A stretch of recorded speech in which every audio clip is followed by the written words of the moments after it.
ഇനി നമ്മൾ ദശകം 96 ആരംഭിക്കാൻ പോവുകയാണ്. ഈ ദശകത്തിൻ്റെ പേര് ഭഗവത് വിഭൂതികളും ജ്ഞാന കർമ്മ ഭക്തിയോഗങ്ങളും എന്നാണ്. ഇപ്പോൾ ധ്യാനയോഗത്തിനെ പറ്റിയിട്ട് കഴിഞ്ഞ ദശകത്തിൽ നമ്മൾ കണ്ടുല്ലോ. വലിയ വലിയ വിദ്വാൻമാർക്കല്ലാണ്ട് സൂക്ഷ്മരൂപത്തിലുള്ള ഭഗവാനെ ധ്യാനിക്കാൻ കഴിയില്ല. അപ്പം അതിനുള്ള കഴിവ് ലഭിക്കാൻ അപ്പം സാധാരണക്കാർക്കും ആ വിശ്വമൂർത്തിയായ ഭഗവാന്റെ സ്ഥൂല രൂപം തന്നെ ഉപാസിക്കണം. ഈ ഉപാസനയ്ക്ക് വേണ്ടിയിട്ടാണ് ഭഗവാന്റെ വിഭൂതികളെ ഈ ദശകത്തിൽ ആദ്യത്തെ 2 ശ്ലോകങ്ങൾ കൊണ്ട് വിവരിക്കുന്നത്. വിഭൂതികളെന്ന് പറഞ്ഞാൽ എന്താണെന്ന് വെച്ചാൽ ഭഗവാൻ പല രൂപങ്ങൾ എടുക്കുന്നുണ്ടല്ലോ. മായയിലേക്ക് ഇറങ്ങി വന്ന് പല പല രൂപങ്ങൾ എടുക്കുന്നുണ്ട്. അതിനെയാണ് വിഭൂതികൾ എന്ന് പറയുന്നത്. ഡിഫറെൻറ്റ് മാനിഫെസ്റ്റേഷൻസ് ഭഗവാന്റെ, അതിനെയാണ് വിഭൂതികൾ എന്ന് പറയുന്നത്. അങ്ങനെ പല പല വിഭൂതികളെ പറ്റിയിട്ടാണ് ഇതിലാദ്യം 2 ശ്ലോകങ്ങളിലും പറയണത്. നമുക്ക് ആദ്യത്തെ ശ്ലോകം വായിക്കാം. ത്വം ഹി ബ്രഹ്മൈവ സാക്ഷാത് പരം ഉരുമഹിമൻ അക്ഷരാണാമകാരസ്താരോ മന്ത്രേഷു രാജ്ഞാം മനുരസി മുനിഷു ത്വം ഭൃഗുർനാരദോപി പ്രഹ്ലാദോ ദാനവാനാം പശുഷു ചസുരഭി പക്ഷിണാം വൈനതേയോ നാഗാനാമസ്യനന്തഃ സുരസരിദപി ച സ്രോതസാം വിശ്വമൂർത്തേ. ഒരു വാക്കായിട്ട് അർത്ഥം നോക്കാം. ആദ്യം എന്താ പറയണത്? ത്വം ഹി ബ്രഹ്മൈവ സാക്ഷാത് പരം. അതുവരെയുള്ളത് പറയാം. അർത്ഥം അതായത് ത്വം ഹി ബ്രഹ്മ ഏവ സാക്ഷാത് പരം. അതിന് വേണ്ട പോലെയൊക്കെ പറയുകയാണെങ്കിൽ ത്വം സാക്ഷാത് പരം ബ്രഹ്മ ഏവ ഹി എന്നാണ്. അതായത് ത്വം മേൽപ്പത്തൊരു ഭഗവാനോട് പറയണം, ഭഗവാനെ നിന്തിരുവടി സാക്ഷാത് പരം ബ്രഹ്മ ഏവ ഹി, സാക്ഷാത് പരബ്രഹ്മം തന്നെയാകുന്നുവല്ലോ എന്നാണ് അതുവരെയുള്ള എൻ്റെ അർത്ഥം. പിന്നെ ത്വം ഹി ബ്രഹ്മൈവ സാക്ഷാത് പരം ഉരുമഹിമൻ എന്നുണ്ട്. അത് ഭഗവാനെ വിളിക്കുകയാണ്. ഉരു പറഞ്ഞാൽ വളരെയധികം എന്നാണ്. അപ്പോൾ ഉരുമഹിമൻ എന്ന് ഭഗവാനെ വിളിക്കണതിൻ്റെ അർത്ഥം വളരെയധികം മാഹാത്മ്യം ഉള്ളവനെ എന്നാണ്. ഉരുമഹിമൻ. അപ്പോൾ ഓഫ് ഇൻഫിനിറ്റ് ഗ്ലോറി എന്നൊക്കെയാണ് ഉരു മഹിമ, ഒരുപാട് മഹിമയുള്ളവനെ. പിന്നെ എന്നിട്ട് അപ്പൊ ആദ്യം ഉരുമഹിമൻ എന്നും ഭഗവാനെ വിളിച്ചിട്ട് പറയാണ്. ഉരുമഹിമൻ പറഞ്ഞാൽ അളവറ്റ മാഹാത്മ്യമുള്ള ഭഗവാനെ ത്വം ഹി, ത്വം സാക്ഷാത് പരം ബ്രഹ്മ ഏവാഹി, നിന്തിരുവടി സാക്ഷാത് പരബ്രഹ്മം തന്നെയാകുന്നുവല്ലോ എന്നാണ് അതുവരെയുള്ള എൻ്റെ അർത്ഥം. എന്നിട്ട് ഉരുമഹിമന്നക്ഷരാണാമകാര എന്നുണ്ട്.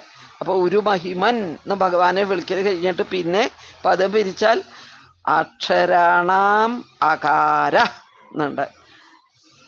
അക്ഷരാണാം പറഞ്ഞാൽ അക്ഷരങ്ങളിൽ വെച്ച്, അകാര പറഞ്ഞാൽ അകാരമാകുന്നു എന്ന് പറഞ്ഞ ഭഗവാനെ നിന്തിരുവടി.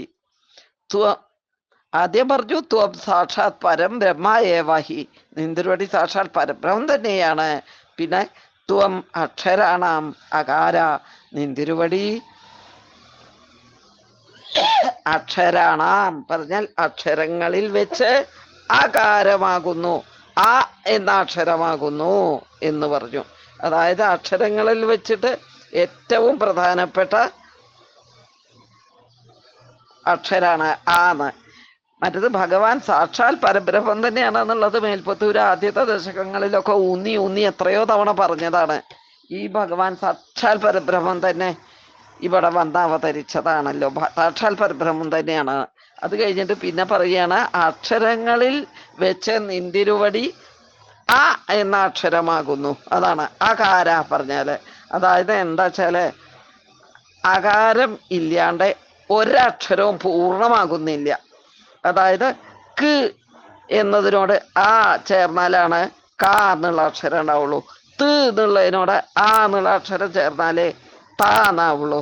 അങ്ങനെ അക്ഷരം പൂർണ്ണമാവണമെങ്കിൽ എല്ലാം ആന്ന് ചേർന്നാലേ ആവുള്ളൂ. അപ്പോ അങ്ങനെ സർവാക്ഷര വ്യാപ്തിയുള്ള അകാരം അത് ഭഗവാന്റെ അവിഛിന്ന സ്വരൂപമാണ് എന്ന് കരുതി ഉപാസിക്കണം എന്നാണ് അതിൻ്റെ അർത്ഥം. അക്ഷരാണാം അകാര. പിന്നെ അകാരസ്താരോ മന്ത്രേഷു എന്നുണ്ട്. അപ്പൊ അകാര എന്നുള്ളത് അവിടെ വിസർഗം കഴിഞ്ഞാൽ പിന്നെ താരോ മന്ത്രേഷു എന്നുണ്ട്. മന്ത്രേഷു താര. മന്ത്രേഷു പറഞ്ഞാൽ മന്ത്രങ്ങളിൽ വെച്ചിട്ട് താര നിന്തിരുവടി താരമന്ത്രമാകുന്നു എന്ന് പറഞ്ഞാൽ ഓങ്കാരമന്ത്രമാകുന്നു എന്നാണ്. അതായത് അ ഉ മ ഈ 3 മാത്രകൾ അടങ്ങിയ ഓം എന്നുള്ള ഓങ്കാരം ആണ് അവിടുന്ന് എന്നാണ് പറയണത്. അതായത് ഇതിന് താരമന്ത്രം എന്ന് ഈ ഓങ്കാരത്തിന് പറയാനുള്ള കാരണം എന്താണത്രേ? സംസാര സാഗരത്തെ കടത്തിവിടുന്ന, തരണം ചെയ്യുന്ന, സംസാര സാഗരത്തെ തരണം ചെയ്യിക്കുന്ന മന്ത്രമായതിനാലാണത്രേ ഇതിനെ, ഈ മന്ത്രത്തിനെ താര എന്ന്, താരമന്ത്രം എന്ന് പറയണത്. അപ്പൊ മന്ത്രങ്ങളിൽ വെച്ച് നിന്തിരുവടി താരമന്ത്രമാകുന്നു. രാജ്ഞാം മനുരസി. രാജ്ഞാം മനു അസി. രാജ്ഞാം രാജാക്കന്മാരിൽ വെച്ച് മനു അസി മനുവാകുന്നു. നിന്തിരുവടി അസി ചൽ നിന്തിരുവടി അങ്ങ് ആകുന്നു എന്നാണ്. അപ്പൊ രാജാക്കന്മാരെ വെച്ച് നിന്തിരുവടി മനുവാകുന്നു എന്ന് പറഞ്ഞാൽ ബ്രഹ്മാവിന്റെ മാനസപുത്രനായ സ്വയംഭുവ മനുവാണ് ആദ്യത്തെ രാജാവ്. അപ്പോ ആ രാജാക്കന്മാരിൽ വെച്ച് അവിടുന്ന് സ്വയംഭുവ മനുവാകുന്നു. പിന്നെ മുനിഷു ത്വം ഭൃഗുർ നാരദോപി എന്നുണ്ട്. മുനിഷു ഭൃഗു നാരദ അപി. മുനിഷു പറഞ്ഞ മുനിമാരിൽ വെച്ച് നിന്തിരുവടി ഭൃഗു നാരദ അപി. ഭൃഗു മഹർഷിയും നാരദ മഹർഷിയും ആകുന്നു എന്നാണ് പറഞ്ഞത്. അതെന്താ അങ്ങനെ പറഞ്ഞത് വെച്ചാല് മഹർഷിമാര് 2 തരത്തിലുണ്ട്. ബ്രഹ്മർഷികൾ ദേവർഷികൾ എന്ന് 2 വിധമുണ്ട്. അപ്പൊ ബ്രഹ്മർഷികളിൽ വെച്ച് ഏറ്റവും ശ്രേഷ്ഠൻ ഭൃഗു മഹർഷിയാണ്. ദേവർഷികളിൽ വെച്ചിട്ട് ഏറ്റവും ശ്രേഷ്ഠൻ നാരദനും ആണ്. അതുകൊണ്ടാണ് പറഞ്ഞത് മുനികളിൽ വെച്ച് അങ്ങ് ഭൃഗുവും നാരദനും ആകുന്നു എന്നാണ് ഭഗവാനോട് മേൽപ്പത്തൂര് പറയണത്. അത് കഴിഞ്ഞിട്ട് പ്രഹ്ലാദോ ദാനവാനാം. ദാനവാനാം പ്രഹ്ലാദ. ദാനവൻ പറഞ്ഞ അസുരൻ. ദാനവാനാം പറഞ്ഞ ദാനവന്മാരിൽ വെച്ച് പ്രഹ്ലാദനാകുന്നു. അവിടുന്ന് ദാനവന്മാരിൽ വെച്ച് പ്രഹ്ലാദനാകുന്നു. അസുരന്മാരിൽ വെച്ചിട്ട് ഏറ്റവും ശ്രേഷ്ഠനായിട്ടുള്ള ആളാണല്ലോ പ്രഹ്ലാദൻ. ഏറ്റവും ഭക്ത ശിരോമണിയായിട്ടുള്ള പ്രഹ്ലാദനാകുന്നു അങ്ങ് അസുരന്മാരിൽ വെച്ചിട്ട്. പിന്നെ പശുഷു ച സുരഭി. പശുക്കളിൽ വെച്ചിട്ടാകട്ടെ സുരഭി അങ്ങ് സുരഭിയുമാകുന്നു. പശു എന്നുള്ള വാക്ക് സംസ്കൃതത്തിലെ മൃഗം, വെറും ഒരു മൃഗം എന്നുള്ളതിന് പശു എന്ന് പറയും. പക്ഷെ മേൽപ്പത്തൂര് പലപ്പോഴും നമ്മൾ മലയാളത്തിലത്തെ പശു എന്നുള്ള അർത്ഥത്തിൽ തന്നെ സംസ്കൃതത്തിൽ പശു എന്നുള്ള വാക്ക് ഉപയോഗിച്ച് കാണുന്നുണ്ട്. അപ്പൊ പശുക്കളിൽ വെച്ച് നിന്തിരുവടി സുരഭിയാകുന്നു. പിന്നെ പക്ഷിണാം വൈനതേയോ. പക്ഷികളിൽ വെച്ച് വൈനതേയ. വൈനതേയൻ പറഞ്ഞാൽ ഗരുഡൻ, വിനതയുടെ മകനാണല്ലോ. അപ്പൊ വൈനതേയൻ എന്ന് പറഞ്ഞാൽ ഗരുഡനാണ്. അപ്പൊ പക്ഷിണാം വൈനതേയ, പക്ഷികളിൽ വെച്ച് അങ്ങ് ആ ഏറ്റവും ശ്രേഷ്ഠനായ പക്ഷിയായ ഗരുഡനാകുന്നു എന്നാണ്. പിന്നെ നാഗാനാമസ്യനന്ത, നാഗാനാം അസി അനന്ത,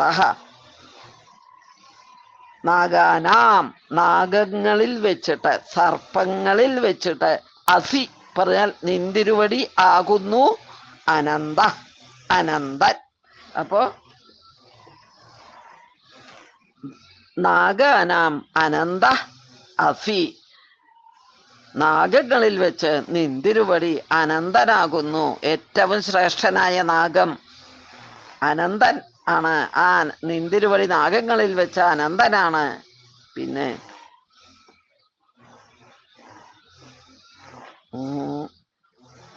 നാഗാനാം അസ്യനന്ത സുരസരിതപിച സ്രോതസാം.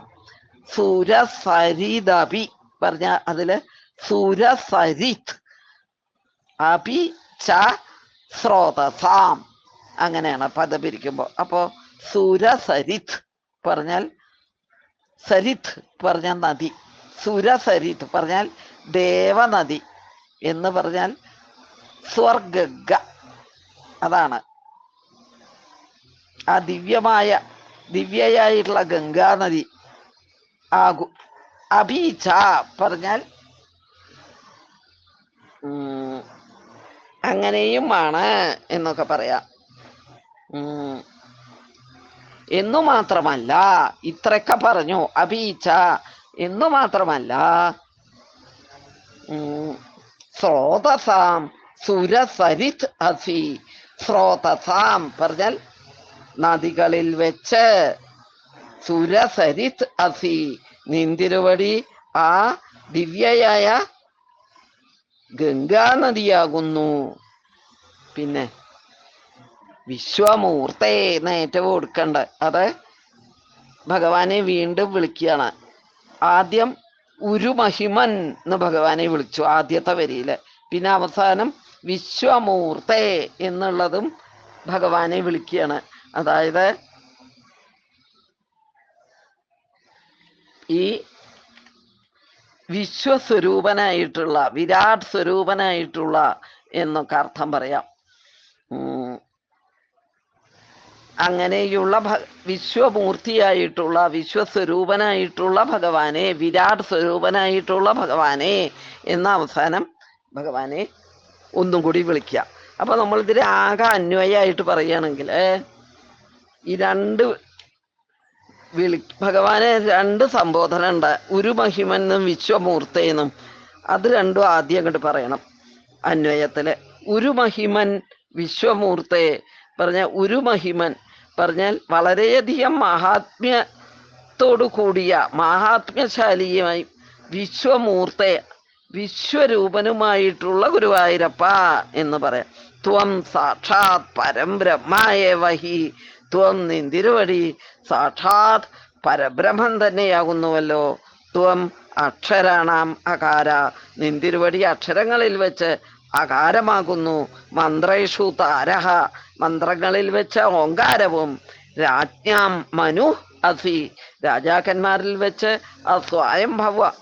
സ്വയംഭുവ മനുവുമാകുന്നു.